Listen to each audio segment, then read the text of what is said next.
এবং এর অকল্যাণ দিক এবং ভয়াবহটাই বেশি। এই সম্পর্কে ইসলামের এগুলিকে নিষেধ করেছেন, এই জিনিসগুলিকে নিষেধ করেছেন, যে মদ জুয়া এগুলিকে কি করেছেন, নিষেধ করেছেন। কারণ এগুলির মাধ্যমে আমরা মনে করি আমাদের উপকার হয়, উপকারটা খুবই স্বল্প, কিন্তু এর যে ক্ষতিকর দিকটা অনেক বেশি। এই জন্য ইসলাম এগুলিকে নিষেধ করেছেন, ইসলাম এগুলিকে কি করেছেন, নিষেধ করেছেন। এই সম্পর্কে আল্লাহ সুবহানাহু ওয়া তাআলা কুরআনুল কারীমের মধ্যে আল্লাহ পাক রব্বুল আলামিন বলেন, ইয়া আইয়ুহাল্লাযীনা আমানু ইন্নামাল খামরু ওয়াল মাইসির ওয়াল আনসাবু ওয়াল আজলামু রিজসুম মিন আমালিশ শাইতান। আল্লাহ সুবহানাহু ওয়া তাআলা কুরআনুল কারীমের মধ্যে সূরাতুল মাইদা 90 এবং 91 নম্বর আয়াতে আল্লাহ সুবহানাহু ওয়া তাআলা বলতেছেন, হে ঈমানদারগণ, হে মুমিনগণ, মদ জুয়া পূজা দেবী ও ভাগ্য নির্ধারক তীর ঘৃণার বস্তু, শয়তানের কর্ম, এগুলি হচ্ছে শয়তানের কর্ম, কাজেই তোমরা তা বর্জন করো যাতে তোমরা সফল কাম হতে পারো। শয়তান তো মদ ও জুয়ার দ্বারাই তোমাদের মধ্যে শত্রুতা বিদ্বেষ এবং সংশয় করতে চায় এবং তোমাদেরকে আল্লাহর স্মরণ থেকে ও সালাতের বাধা দিতে চায়। তবে তাহলে তোমরা কি বিরত হবে না?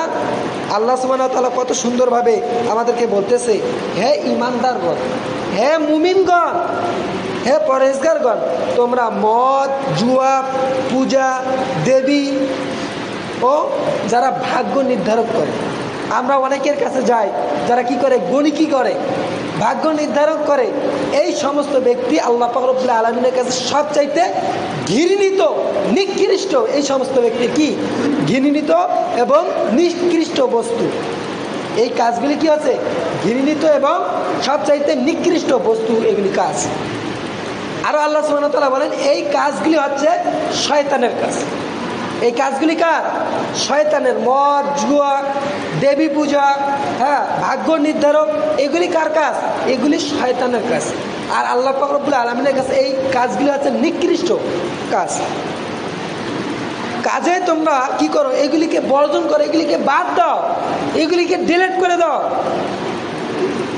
আর আল্লাহ সুবহানাহু ওয়া তাআলা বলে, এগুলি তোমরা বাদ দাও, তাইলে তোমরা কি হতে পারবে, সফল কাম হতে পারবে, তোমরা সাকসেস হবে, তোমরা কি হবে, সফলতা অর্জন করতে পারবে। আবার আল্লাহ সুবহানাহু ওয়া তাআলা আরো বলতেছেন, তোমাদের মাধ্যমে এই জিনিসগুলো দিয়ে কি করে, বিভ্রান্ত সৃষ্টি করতেছে। এই মদ জুয়া এগুলি দিয়ে আমরা একে অপরের সঙ্গে কি করে দেয়, শয়তান আমাদেরকে এমন এই জিনিসগুলো দিয়ে আপনার আমার মধ্যে কি করে, দ্বন্দ্ব সৃষ্টি করে, আপনার আমার মধ্যে কি সৃষ্টি করে, ফাসাদ সৃষ্টি করে, আপনার আমার মধ্যে মারামারি খুনাখুনি এগুলি সৃষ্টি করে। এই মদ জুয়া এগুলির দ্বারাই শয়তান আপনার আমার মধ্যে কি করে, এই জিনিসগুলি সৃষ্টি করে। এই জন্য আল্লাহ সুবহানাহু ওয়া তাআলা আবার আল্লাহ পাক রব্বুল আলামিন বলতেছে যে আল্লাহ পাক রব্বুল আলামিনের স্মরণ, আল্লাহ পাক রব্বুল আলামিনের কাছে আমরা যে ইবাদত বন্দেগী করব, যদি আপনি আমি যদি মদ গাঁজা আপনি আমি যদি এই অবৈধ কাজগুলি জুয়া যদি করি, তাইলে এগুলি যখন আপনি আমি করব, তখন আল্লাহর স্মরণ থেকে আমাদেরকে দূরে ঠেলে দেয়, নামাজ থেকে আমাদেরকে দূরে ঠেলে দেয়, আপনাকে আমাকে ইবাদত বন্দেগী থেকে দূরে সরে দেয়। কারণ এগুলি হচ্ছে শয়তানের কাজ, শয়তানের এগুলি শয়তানের কাজ। এই জন্য শয়তানি কাজ যখন আপনি আমি করব, তখন কি আল্লাহর স্মরণ থেকে আপনি আমি দূরে চলে যাব, নামাজ থেকে ইবাদত বন্দেগী থেকে দূরে সরে যাব। কত সুন্দরভাবে আল্লাহ সুবহানাহু ওয়া তাআলা আপনাকে আমাকে বুঝাইলেন, কত সুন্দরভাবে আপনাকে আমাকে বললেন। এই জন্য সম্মানিত মুআজ্জিজ হাজিরিন, আরও এই সম্পর্কে আল্লাহ রাসূল কারীম সাল্লাল্লাহু আলাইহি ওয়াসাল্লাম হাদিস শরীফের মধ্যে বলেন, যখন বেবিচার করে তখন সে আর মুমিন থাকতে পারে না। কখনো যদি কোনো ব্যক্তি যদি বেবিচার বেবিচারী করে তখন সে কি থাকে না, মুমিন থাকে না। আরও আল্লাহ রসুল করিম সাল্লাল্লাহু আলাইহি ওয়াসাল্লাম আরও বলতেছেন, মদ পানকারী যখন মদ পান করে সে আর মুমিন থাকে না। যখন নেশাদার দ্রব্য মদ পান করে কোনো ব্যক্তি, তখন সে কি থাকে না, মুমিন থাকে না। আরও আল্লাহ রসুল করিম সাল্লাল্লাহু আলাইহি ওয়াসাল্লাম বলে, যখন কোনো ব্যক্তি চুরি করে, চোর যখন চুরি করে সে তখন কি থাকে না, মুমিন থাকে না। সহিহ বুখারী ও সহিহ মুসলিম। তাহলে কত সুন্দরভাবে আল্লাহ রসুল করিম সাল্লাল্লাহু আলাইহি ওয়াসাল্লাম বললেন, কোনো যদি বেবিচারীকারী বেবিচার করে সে মুমিন থাকতে পারে। কোনো মদ পানকারী যদি মদ পান করে সে আর কি থাকে না, মুমিন থাকে না। তাইলে এখন চিন্তা করেন, যদি মুমিন না থাকে তাহলে সে ব্যক্তি কি, বেধর্মী। আবার কোনো ব্যক্তি যদি, চোর ব্যক্তি যদি চুরি করে তখন আর সে কি থাকে না, মুমিন থাকে না। এই সম্পর্কে আল্লাহ সুবহানাহু ওয়া তাআলা কোরআনুল কারীমের মধ্যে বলেন, মহান আল্লাহ মদকে অভিশপ্ত করেছেন আর মদ পানকারীকে অভিশপ্ত করেছেন এবং মদ ব্যবসায়ীকারীকে অভিশপ্ত করেছেন এবং মদের সাথে যতগুলি ব্যক্তি সংযুক্ত রয়েছে সমস্ত ব্যক্তিকে আল্লাহ সুবহানাহু ওয়া তাআলা কি করেছেন, অভিশপ্ত করেছেন। এখন আপনি মদ বিক্রি করেন, আপনি অভিশপ্ত। আপনি মদের জন্য আপনি লাইসেন্স দিয়েছেন, আপনি অভিশপ্ত। আপনি মদ ওইখানে আছে, আপনি একজনকে তথ্য দিয়েছেন, আপনিও অভিশপ্ত। অর্থাৎ যতজন ব্যক্তি এই মদ জুয়ার সঙ্গে কি রয়েছে, লিপ্ত রয়েছে, মদের সঙ্গে সংযুক্ত রয়েছে, সমস্ত ব্যক্তি কি, অভিশপ্ত।